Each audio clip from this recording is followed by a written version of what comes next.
Before we begin, I want to ask you, which people attract you? Not their beauty standards, not eye shape or lips, just your first instinctive reaction. What pulls your attention? Hold that feeling, because today we are talking about habits that quietly make us unattractive in the eyes of others. Watch closely and notice what shows up in you, because by the end of this episode, we will unpack what to do with it. And yes, the most interesting part is saved for the very end. I have spent many years working with teams, leaders, and women across different countries, and I see one thing very clearly. Right now is a difficult moment for women globally. Expectations are high, pressure is constant, and many of us feel disconnected from who we truly are. That is exactly why I feel ready to help more women online feel free, independent, self-confident, and able to build a life based on what they truly need, not what society dictates. Before we go further, please like this video and subscribe, not mechanically, but consciously. It helps this space grow, and it helps me keep having these honest conversations with you. Stay with me until the end, because the final insight often changes how people see themselves. Now here is the key idea, and I am placing it outside the list before all the points. We do not communicate with each other through appearance, voice, words, or gestures. We communicate through state. When you speak to someone or step onto a stage, you infect people with your inner condition. This is why we are drawn to certain groups, certain people, certain rooms. We say, I do not know why I like it there, but the truth is simple. There is energy, there is life, and we want to feel that inside ourselves too. Not all charismatic people are brilliant or highly educated, but all of them have something alive inside, a magnet. Keep this thought suspended in the air. Now let us go step by step. The first habit that makes people unattractive is the excessive desire to be liked. Of course, we all want to be liked, that is human. But when the desire turns into over-adaptation, it becomes destructive. In that moment, you are asking, what do you want me to be today? Should I be quieter, louder, softer, more convenient? Imagine asking your partner every morning, how should I be today? Blonde or brunette? Calm or passionate? That constant checking erases you. The simple answer is, be yourself. And yes, it is the hardest answer. There is a famous example from the X-Men films. Mystique could transform into anyone. In cinema, it is fascinating.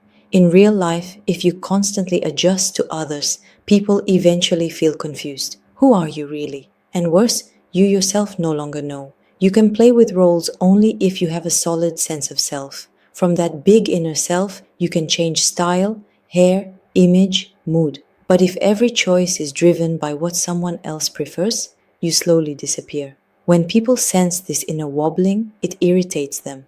Often you fall into the psychological drama triangle as the victim, inviting either a rescuer or a persecutor, and many choose the second. That is why criticism appears. Sharp remarks, biting comments. You made yourself too easy to bite. Do not offer your sides like that.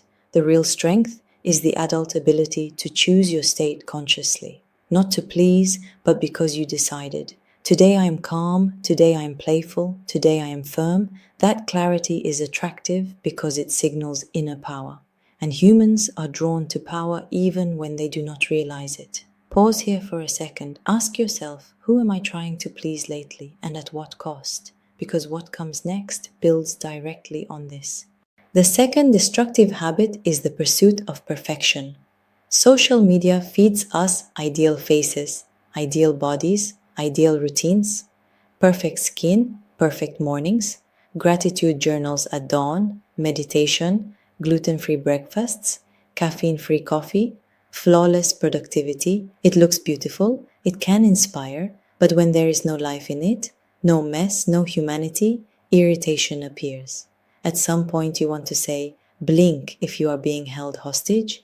We admire perfection briefly, then we start hunting for cracks. Because living beings are not sterile. When someone forbids themselves to be real, to be tired, angry, imperfect, it creates tension. Ask yourself honestly, why do I need to be ideal? Why can I not allow myself to be alive? There is a wonderful quote attributed to Faina Ranevskaya. Even if you know 12 languages, you must know your native one. Sometimes joy happens. Sometimes something falls on your foot. You need words for that. Real words. Power comes from allowing volume, from allowing yourself to exist not as a flat, polished relief, but as a three-dimensional person with flaws, curves, contradictions. When you say, yes, this is me, many will be irritated. That is fine.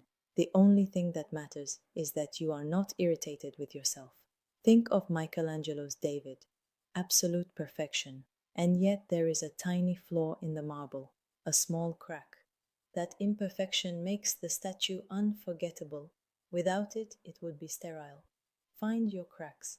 Decide whether you live with them or work on them, but stop cutting yourself down to fit an imaginary ideal. This is where real attraction begins. Stay with me because the next habit is even more uncomfortable to recognize. The third habit is arrogance, not confidence, arrogance. There are people who have everything, money, beauty, status, and yet they look at others as if they are dust. This does not create admiration, it creates rejection. Arrogance attracts only those who feel small and want to attach themselves to power, like the old dynamic of the weak orbiting the strong. But truly mature people see something else. Real strength is the ability to look at a homeless person and a president with the same human gaze. To see a person first. That is rare, and that is magnetic. Arrogance often appears not only in the successful, sometimes it belongs to those who elevate themselves by diminishing others. That is the clearest sign of inner emptiness. Now let us talk about subtle habits that cheapen your presence, especially in speech. Fast, rushed talking without pauses. Filling silence with sounds just to avoid space. Endless apologizing. Rising intonation that turns statements into questions. Constant self-minimization. I am not an expert, maybe I am wrong, just a thought. Add nervous micro-movements, constant adjusting, shrinking the body.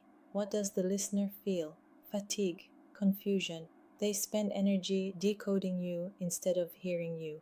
The message underneath is simple. I am not confident. I want to disappear, and the other person leaves. Later, you wonder why. Before we continue, write in the comments, which of these habits did you recognize in yourself? Awareness is the first step out. Now we move to a habit that almost no one talks about, honestly. The fifth habit is inattention to yourself, not grooming, not cosmetic care. Attention, awareness of what is happening inside your body and state. Caring for yourself is not about punishing your body until it fits a standard. It is about listening. Why am I exhausted? Why is my skin reacting? Do I need rest, a checkup, support? Real care means allowing yourself beauty. Now, not after you lose weight, not after you earn more, not after you become worthy. Waiting to deserve care is a quiet form of self-cruelty. I have seen women with magazine perfect bodies who live in constant self-rejection, and women of every size who radiate peace. The difference is not weight, it is relationship with self. We were taught to measure love by centimeters and kilograms. If you weigh this, you deserve care. If not, you wait. This logic poisons motivation and joy. Look at your calendar. How much of it is about achievement and how much is about nourishment? When you exercise, is it punishment or support? Strong legs are not for approval from strangers. They are for living, walking, playing, creating. When you shift from using your body to respecting it, everything changes. Confidence becomes quiet, attraction becomes natural, and here is the truth many miss. People are drawn to those who enjoy themselves. That is the secret no filter can replace. If you watched until now, pause and breathe. We covered a lot. State over appearance, choice over people-pleasing, life over perfection, respect over arrogance, attention over neglect. Attractiveness is not about being flawless. It is about being alive and at home in yourself. If this conversation resonated, please like and subscribe now. There is a real risk that if you do not, this space may never find you again. And that would be a loss, because what we are building here is a dialogue. a place to learn how to speak, listen, show up, and stand confidently in who you are. Ask yourself tonight, not who should I be, but who do I choose to be? That choice is power, and power is attractive. I am glad we had this moment together, and something tells me this is only the beginning.